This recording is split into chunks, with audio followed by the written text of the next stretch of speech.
Jimmy from over at Movie Death Blows. I'm going to hit you right now with my review for the Predator prequel Prey, which debuts on Hulu August 5th, this Friday. Check it out. So for those of you who don't know, Prey is a prequel in the Predator series. Predator, I don't think I need to explain that to you if you've been around since the 80s and, in movies in general, you would know what it is. It's the basic story. I don't have to ruin the plot for you. Alien comes to Earth. Alien hunts things, basically, is what it is. And, if you've seen any Predator movie ever, you know what you're getting into at this point. Look, the follow-ups to 1987's Predator have not been the greatest movies. I think we can all be honest and say that. Predator, the original, is one of my favorite movies. Predator 2 is an interesting twist and a concept, and they tried something different, like in an urban setting instead of a jungle setting. It was okay. There's nothing really to write home about. I mean, Danny Glover's the best. Danny Glover and Bill Paxton are the best parts of Predator 2. AVP and AVP Requiem, I just ignored like they don't exist because they're all right. I don't think I've even ever watched the full second one. Predators is not bad. With Adrian Brody, that's a very good movie. It's much better than the other ones. The Predator, I know I was a huge fan of. I know a lot of people didn't care for it. They thought it was too kooky and weird, but I enjoyed myself with it. I'm not going to hate on that. But Prey in the hierarchy of Predator movies, it goes Predator, Prey, Predators. That's top three. I know a lot of people have been saying, "Oh, Prey is the best Predator movie there is." It's not. Okay, let's just cut that out right now. You're not going to get that kind of nonsense from me. Prey is a very good, solid film. Predator is still the best of the series. It will probably never, ever be topped. It's not possible. Not just for me. I mean, in general. It's just hard to outdo that. It's like trying to outdo Aliens. Ridley Scott's first Alien is a great movie. Aliens is a classic.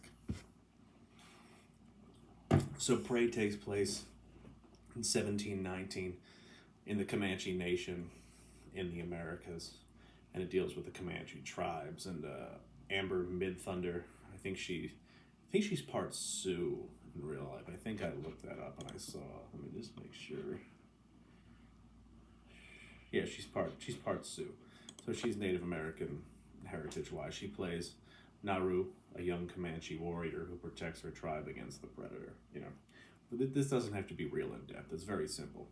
So, the predator comes to Earth, he starts to hunt things, and, he'll only hunt things if he sees them as a threat. It's, he doesn't hunt things that aren't, that he doesn't see as worthy of being killed, I guess, at that point. So, there are scenes where you see, in the trailer, you see him battling a bear and then a wolf, and then because the movie takes place in the Comanche Nation, he's going to obviously try to battle these warriors from the Comanches, and there are other aspects and characters you see come in. There's a bunch of French fur trappers that come into play, and, You'll get to see what happens there. But Prey's great. It's a little short of 2 hours, I think it was. I think it was like an hour and 39 minutes. So, almost 100 minutes long. Very good. The first half hour is really, it's a build-up. It's slow. They're introducing you to people you have never met before, and you're in a different setting than usual. But, after the first 30 minutes, the thing just takes off. It's a great ride after that, You probably see some of the best fight death scenes ever put to a Predator movie at this point. And, you're dealing with a different Predator at this point, so it's not like the Predator we're used to seeing. He still has all the accoutrement, like the accessories at that point, but he's got a different faceplate, and his face looks different in general. It doesn't have... You'll see what I mean, but it's this is, the next time we're going to see the Predator in the timeline is 260, 70 years later at that point. So, there's some evolution going on with the Predator and their look. So, it's pretty cool the way they did it. Dan Trachtenberg directed Prey. He directed 10 Cloverfield Lane. So, if you've seen that, he's very good at building the suspense. Directed a couple episodes of The Boys, or maybe one episode of The Boys. But I was actually trying to get an interview for Dan for a month, and it never happened, which is fine. No big deal. But Amber Midthunder is great as the role as Naru. If you've never seen Legion, she plays one of the louder milks. She's also on the main cast of, I think, Roswell, I believe, and she's in some other stuff. But she's great in Legion.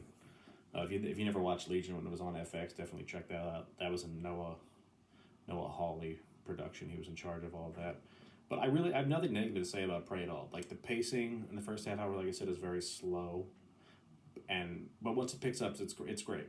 And the violence is incredible. If you're coming to a Predator movie, you're going to see people get slaughtered. You're going to see awesome things on screen, fight scenes wise. And throughout all these Predator movies, the one weakness that the Predator has is his overconfidence in himself. But he's a warrior. He hunts things. He's always like the apex predator, and that usually is what always comes back to bite him in the ass. That's what came back to get him in Predator. When he battled Arnold and Predator 2 and everything like that, they think they're superior, and like that does come into play in Prey. But like they do introduce you to like new technologies and how the Predator's hunter technology works. Like there's a big plot thing with the Predator's mask and everything like that, and you'll see that play out through the film. But there's really nothing much to say than that. Prey is great. Go see it. It gets 4 out of 5 from me. Like I said, I'm a huge Predator fan. I love when stuff of this nature comes out so we can add on to the lore and the genre at that point. And like going back in time, getting back to the basics of like what Predator was in 1987. Like, we're not in the jungle with these special forces guys, where they have like, giant machine guns and grenade launchers. And like you don't need that to beat the Predator. You just need your physical strength and be able to meet him on, somewhat even terms at that point. That's how Dutch beat him. That's how it went on from there. And like you really get to like, I know a lot of people were complaining in the trailer like, oh, how is this little Native American girl going to fight the Predator when he just slaughtered all these dudes with guns? I was like, do you realize what happened to Predator in the end? And they're like, Dutch took him out with some bow and arrows and some logs and everything like that. So it's very conceivable that Native American warrior can beat a Predator. Like it's not complicated. I know a lot of people like to jump on like, oh, a girl could never beat the Predator. Like stop with that nonsense. Stop. It's a movie. It's a great time. It's awesome. Warriors go back and forth. That's just how it works. Prey is no different. So like I said, it comes on Hulu this Friday, August 5th. Prey, directed by Dan Trachtenberg, gets a 4 out of 5 from me. Can't wait to watch it again. It is the second best Predator movie. So Predator, Prey, Predators. That's how it goes. If you rank Prey in front of Predator, we're going to have some problems. But it doesn't mean it's not a great time. Go see it. Click the like and subscribe button. Keep watching for videos. I'll have another review coming out this week for Bullet Train. All right, thanks, guys.